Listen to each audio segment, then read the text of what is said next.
Effectivement, je suis la bouche qui dérange. Je suis celui qui dérange. Et j'ai reçu une révélation où j'ai vu quelqu'un venir en force, en puissance, avec une nouvelle dimension, une nouvelle onction. Parce que quand quelqu'un disparaît d'une manière brusque, d'une manière bizarre, et que cette personne est censée être un ou un de Dieu, sa réapparition doit être aussi symbolique. La date doit être marquée, le moment. C'est-à-dire qu'on ne doit jamais oublier la date. Ma prière que j'ai faite aujourd'hui, Seigneur, pardon, donne la force à Eli Pada, il va rentrer, il n'a qu'à finir son organisation, c'est tout, il va venir, et puis nous on va passer à autre chose. Dans la vision que je suis en train d'avoir, je vois, vous voyez la vision que je suis en train de voir, je suis en train de voir que, on dirait que, regarde, je vois une salle, et dans cette salle, je vois des hommes et des femmes habillés en blanc. Blanc, on dirait que c'est blanc-rouge, mais le rouge tire un peu vers le jaune. Je vois aussi du bleu. On dirait qu'il y a deux sortes de couleurs différentes à part le blanc. Je vois le bleu ciel, je vois le rouge, mais ce n'est pas du rouge vif, c'est du rouge qui tire un peu vers le rose ou violet, quelque chose comme ça. Et je vois, ils sont habillés d'une manière royale. C'est-à-dire que toute l'église a cette tenue. On ne voit pas des tissus comme ça. Et puis je vois dans la salle comme si on est en train de préparer une noce, une cérémonie. C'est comme si on prépare un grand mariage, un grand événement. Tout. Je vois la décoration, je vois les chaises. Et je vois que il y a des préparatifs. Mais c'est comme une grande fête. Et moi-même, je suis en train de me poser la question, mais pourquoi cette préparation? Et l'esprit me dit, l'église a eu son temps de pleurs, l'église a eu son temps de combat spirituel, et l'église, la cité de Dieu, est maintenant dans le temps des préparatifs festifs pour le retour de leur Père, mais dans la discrétion. Atia normal. Ça, on n'a pas besoin de copier quelqu'un pour dire ça. Quand tu es prophète, Dieu ouvre tes yeux. Pendant que je parle de ça, je sens une onction qui traverse mes mains, mes pieds, qui sont en train, l'onction est en train de m'environner de partout. Bien aimé, mes deux dernières sorties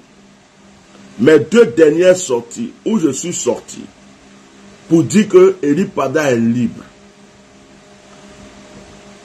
Ceux qui me suivaient, je suis sorti il n'y a pas longtemps où j'ai même engueulé beaucoup de personnes. Et j'ai dit, Eli Pada est libre. Et j'ai fait aussi une autre vidéo, après encore, pour reconfirmer. Quand j'ai fait ma révélation, le jour où je vous ai dit qu'Eli Pada est libre, allez-y revoir la vidéo. J'ai précisé, je vous ai dit, que personne n'a encore parlé de ça. Ça est dans la vidéo. Personne n'a encore parlé de ça.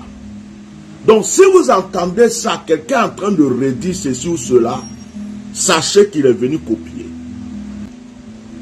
Merci parce que du début jusqu'à la fin, tu es avec moi. Je ne fais pas de concurrence prophétique ni avec un grand prophète pour dire que je vais le faire avec un bébé spirituel. Mais tu viens de prouver au monde entier et à ceux qui voient clair, qui ont le discernement, que je suis effectivement ton serviteur. Bon, moi, deux fois, quand je n'ai rien à dire, je préfère me taire. Actuellement, je ne parle pas de politique sur le pays. Parce que Dieu me dit, garde ce que tu reçois pour toi. Tu as assez parlé, tu as assez dit, prie. Donc, je ne viens pas me faire voir pour dire, oh, il y a ceci qui va se passer, il y a ceci qui va se passer. Non, je n'ai plus rien à dire que je n'ai pas déjà dit. Donc, je suis en prière. C'est comme ça, un homme sage. Quand il faut se taire, on se tait. Quand il faut parler, on parle. On ne va pas toujours chercher des choses. Ce qui me plaît, c'est que je suis sorti pour dire que Eli Pada est libre. Je remercie Dieu de ce que Dieu a utilisé aussi sa bouche pour reconfirmer ce que j'ai dit. Même si un magouya doit parler pour la liberté d'Eli Pada, un crapaud doit parler pour la liberté d'Eli Pada, même si un ver de terre doit parler, un moustique doit parler, un fou dans la rue doit se lever pour parler pour la liberté d'une personne, puisqu'on tient à la liberté de cette personne, on le laisse. Parce que le but, c'est que la personne sorte. Deux fois, Lucifer lui-même, là, en venant nous attaquer, vient nous propulser dans l'œuvre de Dieu. Je vais vous donner un enseignement aujourd'hui. Vous savez, vous croyez que toutes les épreuves sont mauvaises. Non. Mettez les cœurs, on va avancer. Toutes les épreuves ne sont pas mauvaises. Il y a des épreuves qui arrivent pour te rendre meilleur. Il y a des épreuves qui arrivent pour que ta vie change. Eli Pada même qui est là, comme je l'ai dit et que je l'ai revu dans la vidéo d'un petit plaisantin. Vous voyez, il y a des gens qui ne connaissaient pas. Moi-même là, il y a des gens qui ne me connaissaient pas. Il y a beaucoup de gens qui me suivaient déjà. Mais il y a des gens qui ne me connaissaient pas. Donc Eli Pada lui-même là, il y a des gens qui ne le connaissaient pas. C'est quand, moi par exemple, j'ai commencé à parler de lui, ou Soulé de Paris, ou un autre prophète, qu'il y a des gens qui les suivaient ou qui me suivaient, qui ont dit, mais c'est qui Eli Pada? Et puis ils ont commencé à savoir, à chercher, à savoir c'est qui. Et moi-même, il y a des gens qui ne me connaissaient pas, et qui connaissaient certainement Eli Pada. Donc c'est en parlant d'Eli Pada, ils se sont dit, mais ce monsieur-là c'est qui? Et puis peut-être ils m'ont connu.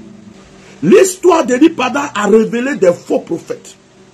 L'histoire d'Eli Pada a révélé des vrais prophètes. L'histoire d'Eli Pada a révélé le désordre dans l'église. L'histoire d'Eli Pada a révélé la mafia dans l'église. L'histoire d'Eli Pada a révélé beaucoup de choses.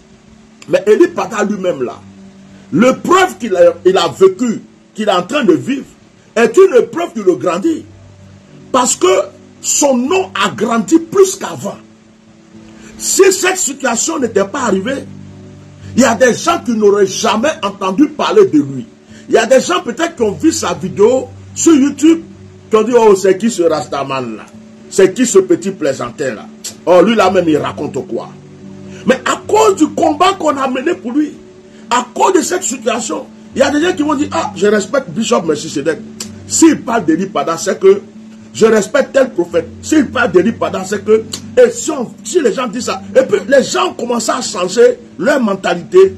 Et même ceux qui ne le connaissaient pas, ceux qui ne l'aimaient pas, ceux qui ne l'acceptaient pas, ont commencé à changer pour dire non, pourquoi on peut faire ça à un homme? Donc c'est un vrai serviteur. Et puis ça lui a donné plus de popularité. C'est pourquoi il ne sera pas le même Eli Pada quand il sortira de là où il est. Son nom a changé. Deuxième chose, si Eli Pada, mettez des cœurs, partagez, mettez des cœurs. Si Eli Pada n'avait pas vécu cette épreuve, regardez l'église d'Eli Pada aujourd'hui. Même si le nom n'a pas grandi, regardez comment maintenant il fonctionne. Peut-être qu'avant, l'église d'Eli Pada était posée, c'est-à-dire qu'ils ne pouvaient pas faire des choses sans leur père. Ils n'étaient pas encore matures. Ils étaient des bébés au lait. C'était toujours papa, papa, papa, papa. Mais quand Dieu a mis cette épreuve, et que leur papa n'est pas là, ils sont en train d'apprendre à prier eux-mêmes. Ils sont en train d'apprendre à régler des problèmes eux-mêmes. Ils sont en train d'apprendre à confronter les forces du mal eux-mêmes. C'est-à-dire que Dieu les a amenés dans cette épreuve-là. Dieu les a amenés dans une maturité. Vous comprenez? Dieu a pris cette épreuve pour amener l'église dans une maturité.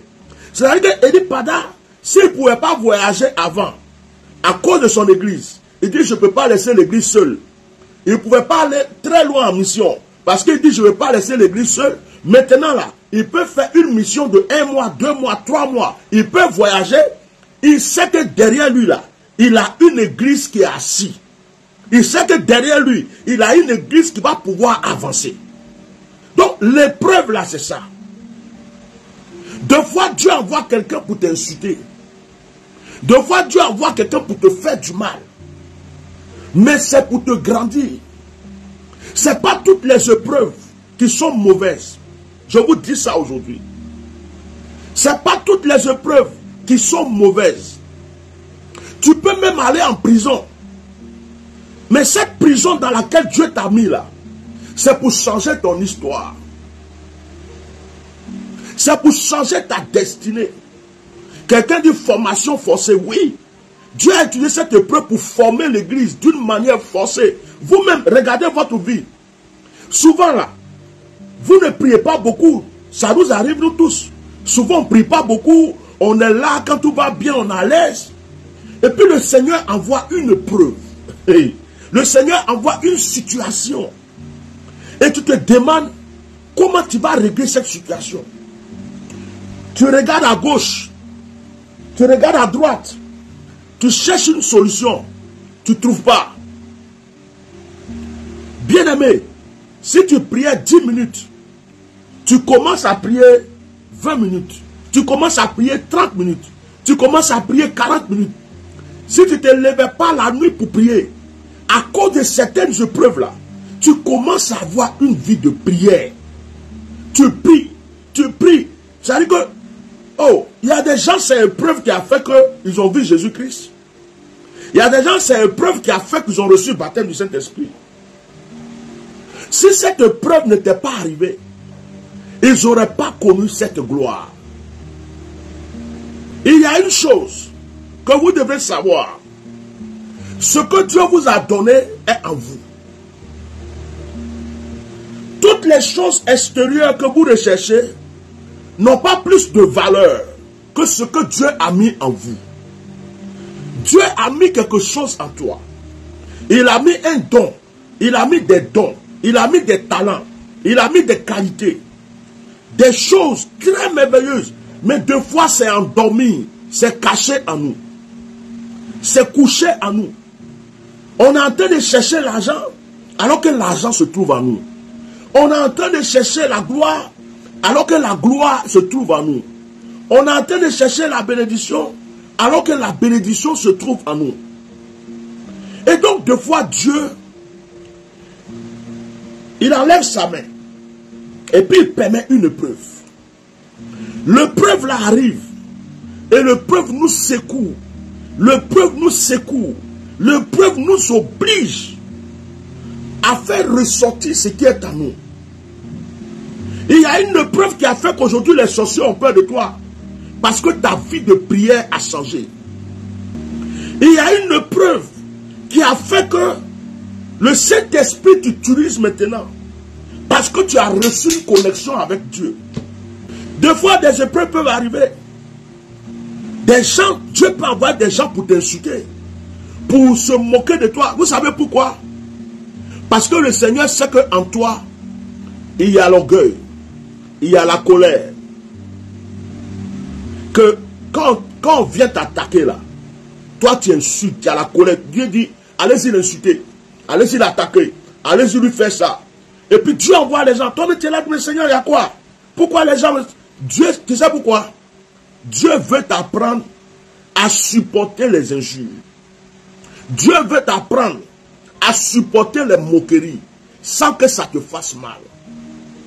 Dieu veut t'apprendre à être au-dessus de beaucoup de choses. C'est-à-dire que quand tu arrives à ce stade, c'est que tu es arrivé à l'évolution. Moi, je remercie Dieu de ce que depuis que Dieu me dit de parler des nations, il m'a donné que mon pays. Moi, je ne parle d'aucun autre pays. Quel que soit ce qui se passe dans n'importe quel pays, même si je vois les prix, je parle que de là où je suis né. Je ne parle pas d'un autre pays. Ce n'est pas parce que Dieu ne me montre pas. Même ce qui va se passer entre la France et la Russie, là, moi je suis au courant. Mais je ne parle pas d'un autre pays si ce n'est pas moi, ma nation. Sinon, j'ai déjà dit 2 fois qu'Eli Pada, je ne le vois plus enchaîné, je ne le vois pas dans une prison. Le retour d'Eli Pada dépend maintenant de lui-même et de son église. C'est une histoire d'organisation. C'est une histoire de comment il va venir. Mais ce matin, je vais vous dire quelque chose de très franc. Quand je prenais ma douche, partagée, avant de venir, de prier, tout ça est venu, je me suis reproché quelque chose. C'est le Saint-Esprit qui m'a consolé. Je me suis reproché quelque chose. Il dit, mais attends. Il dit, pendant même là, il est devenu ton Jésus-Christ ou bien. Donc, vous ne pouvez pas plus parler de Jésus de Nazareth, du Saint-Esprit, de trucs. C'est Eli Pada qui est venu prendre la place de Jésus dans ta bouche ou bien. Donc, cette parole-là sonnait dans mon esprit. Ah, c'est bon comme ça. Proclame Jésus, laisse ça, tu as déjà fini. Ce qui doit être fait, va être fait. Et puis le Saint-Esprit me dit, n'écoute pas cette parole.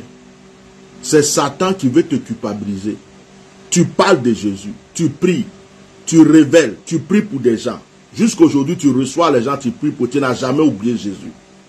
Mais Satan veut tout faire pour te disqualifier et c'est-à-dire qu'il sait que ta bouche dérange dans cette affaire. Donc, il ne faut pas écouter. Ce n'est pas Saint-Esprit qui te parle. C'est Satan qui est en train de te parler. Je dis, oh Satan, il faut laisser ma tête tranquille. Depuis quand un homme est devenu Jésus pour moi?